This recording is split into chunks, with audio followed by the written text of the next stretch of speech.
Definitions of turn-on time. So in this class, we will discuss definitions of turn-on time. In the previous class, we discussed the definitions based upon the graph which we are obtaining under switching characters. So graph in the sense that there is a voltage and current, how the voltage and current behavior during turn-on. We saw in the last class.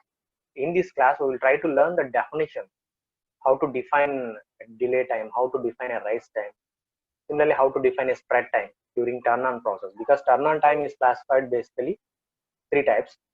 That is delay time. It is a summation of three times. That is delay time, rise time, and spread time. So in this class, we will learn some definitions, how to define the delay time and rise time and spread time. The first thing is how to define a turn-on characteristic. How to define a turn-on characteristics of a thyristor.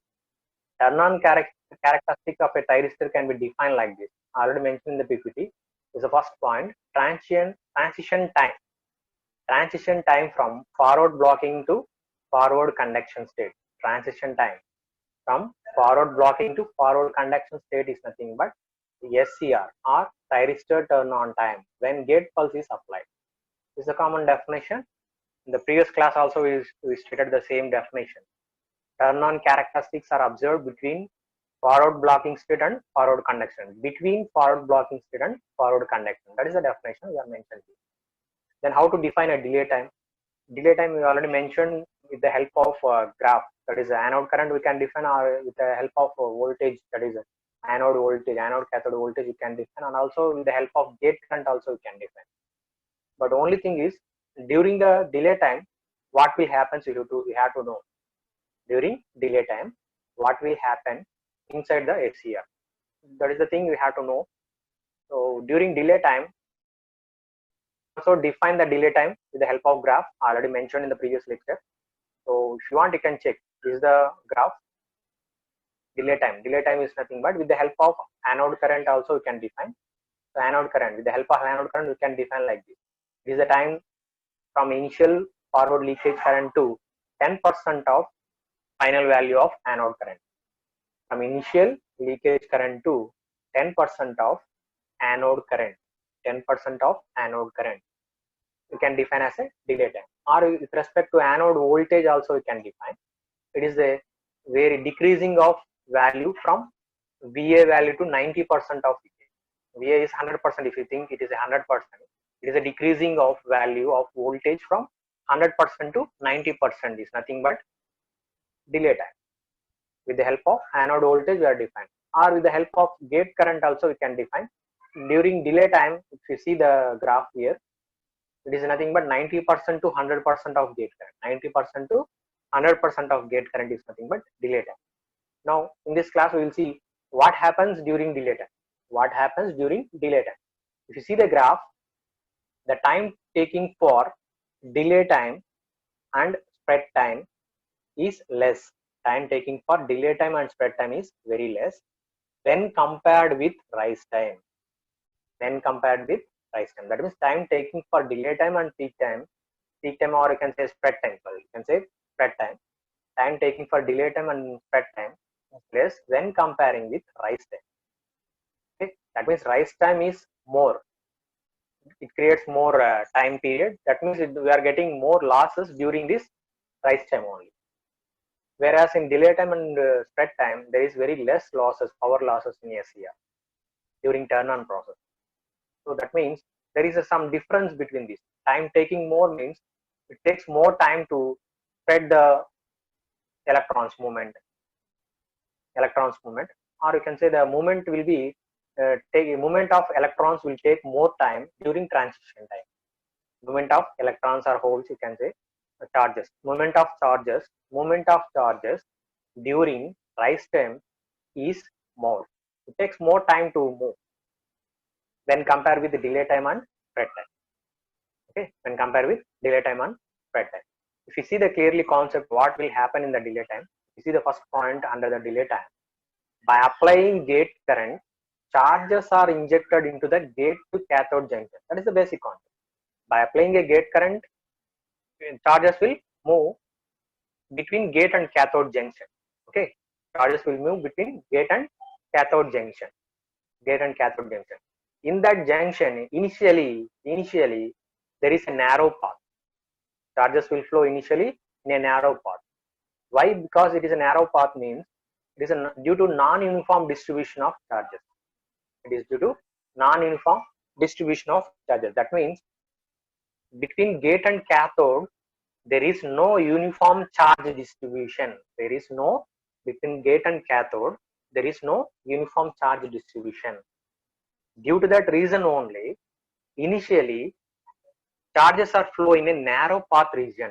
That means near to the gate terminal, we are having less current density, less current density, less current density. When you move away from the gate junction, the current density will increases. The current density will increases. That's the reason we are getting less number of charges flow. That means, or you can say, when comparing with rise time, delay time is very less. Delay time is very less because the charges are flow in the narrow region. Near to the gate terminal, we are having less current density, narrow region we have. That's why we are requiring very less time. Very delay time is very less when compared to rise time. Okay, this is the concept inside the delay time. If you see, only major point is there is no uniform distribution between gate and cathode. There is no uniform charge distribution between gate and cathode. That's why we are getting different current densities.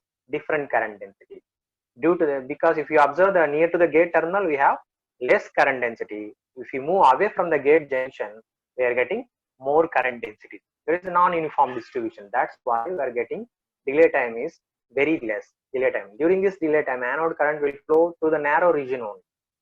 Narrow region where the current density is higher. So that is the concept inside the delay time.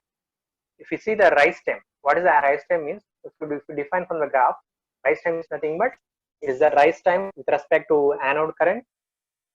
It is a 10 to 90% change, increasing of 10 to 90% change, of change with respect to anode current. If you define with respect to anode voltage, it is 90 to 10%, of anode voltage, decreasing value, 90 to 10% of decreasing value. During the rise time, gate current is 100%. That is almost all constant. We are completely applying the gate current. Which we require. So during the rise time, gate current is 100%. If you see the anode current, it will be increasing from 10% to 90%. If with respect to voltage, anode voltage, if you see, it is decreasing of 90 to 10%. So if you see what happens inside the rise time, this is the concept. If you see refer the PPT, if you have the points regarding that. So first one is, it is inverse. The rise time is inversely proportional to the magnitude of gate current. First point you should remember. This is one of the important points. It is inversely proportional to the magnitude of gate current. If you are giving more gate current, rise time will be very less. Because it is inversely proportional. Okay.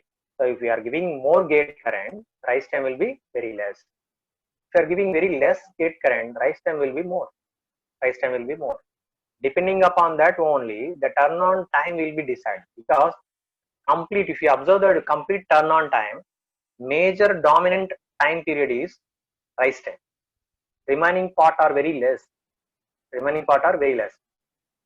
Actually, our intention is to decrease the transistor time, that is turn on time. Our main intention is to decrease the turn on time. Within a fraction of seconds, the switch will turn on without any losses. That is our intention. That means we have to reduce the turn on time. Maximum possible, we have to reduce. That means, so transient time, major part is transient time in the turn on time. Turn on time has major dominant time period is turn on time, rise time. So to decrease that rise time, we have to increase the gate current.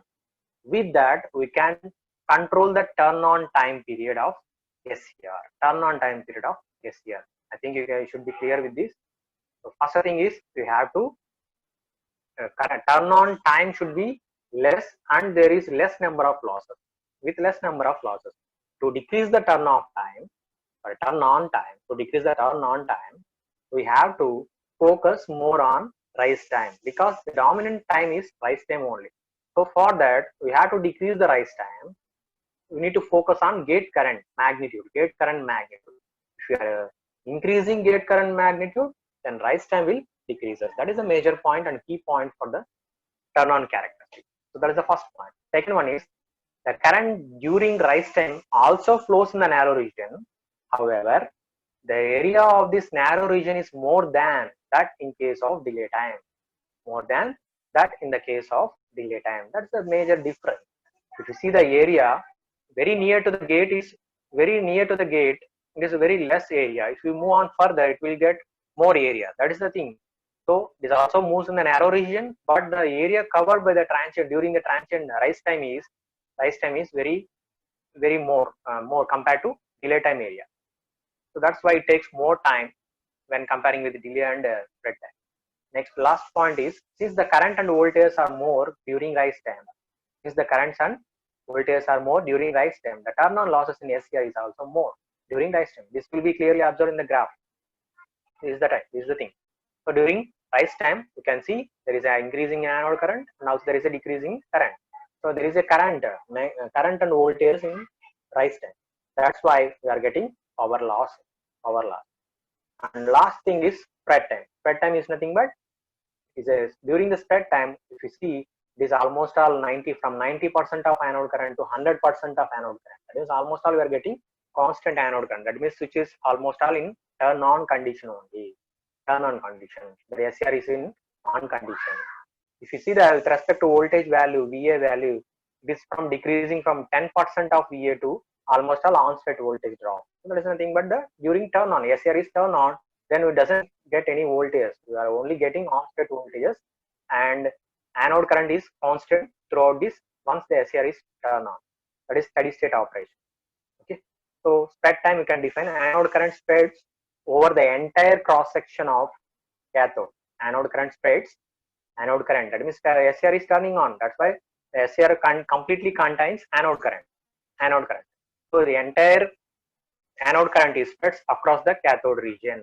SCR is charge control device during turn on. SCR is acts as a charge controlling device during turn on. A certain amount of charge is injected by the gate current in the gate cathode junction to bring the SCR in the forward conduction mode from its blocking state. That is, certain amount of charge is initiated in the gate current to bring SCR in conduction mode to blocking state. This means the higher the value of gate current, lesser will be the turn on time. That's why I mentioned previously. In general, how much gate current you have to apply to the SCR means 3 to 5 times of minimum gate current. 3 to 5 times of minimum gate current. Remember that, 3 to 5 times of minimum gate current. When the gate current is several times higher than the minimum gate current, then that type of SCR is called as hard fire or overdriven SCR. And say if it is gate current is more than several times more than the